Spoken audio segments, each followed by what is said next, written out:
नमस्कार किसान मित्र साथियों। किसान मित्रों की सेवा बहाली के संबंध में अभी तक किसी पार्टी ने अपने घोषणा पत्र में किसान मित्रों को पुनः सेवा में स्थापित करने के संबंध में किसी तरह की कोई घोषणा नहीं की है।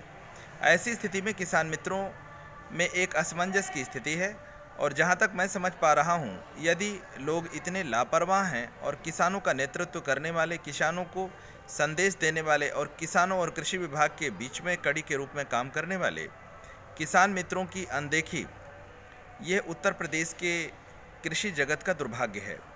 ऐसी स्थिति में हमारे पास कोई विकल्प नहीं होता है।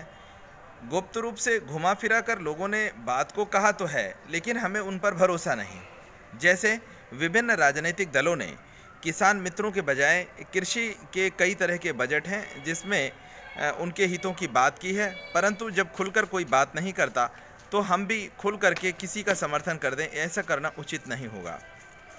इधर चुनाव आचार संहिता के मद्देनज़र मैं किसी को किसी के पक्ष या विपक्ष में वोट देने की बात नहीं कह रहा, परंतु सिर्फ इतना कह रहा हूं कि जिस प्रकार का बर्ताव आपके साथ किया गया है उसी प्रकार का बर्ताव उन्हें मिलेगा। ये एक स्वाभाविक प्रक्रिया है।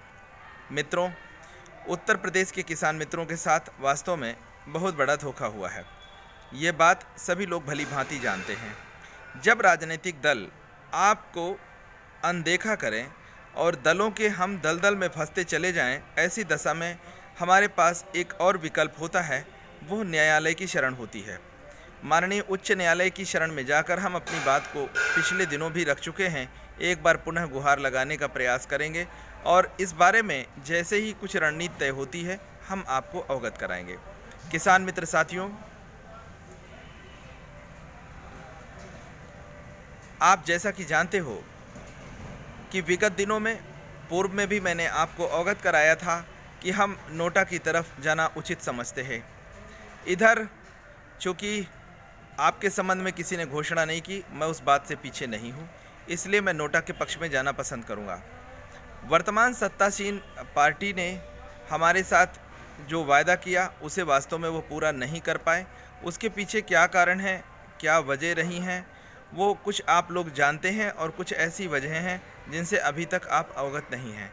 मैं ये कहना चाहूँगा कि प्रशासन के लोगों ने आपके हितों को अनदेखा करते हुए आपके पक्ष में रिपोर्ट नहीं लगाई और इस संबंध में आप लोग अवगत भी हो चुके हैं।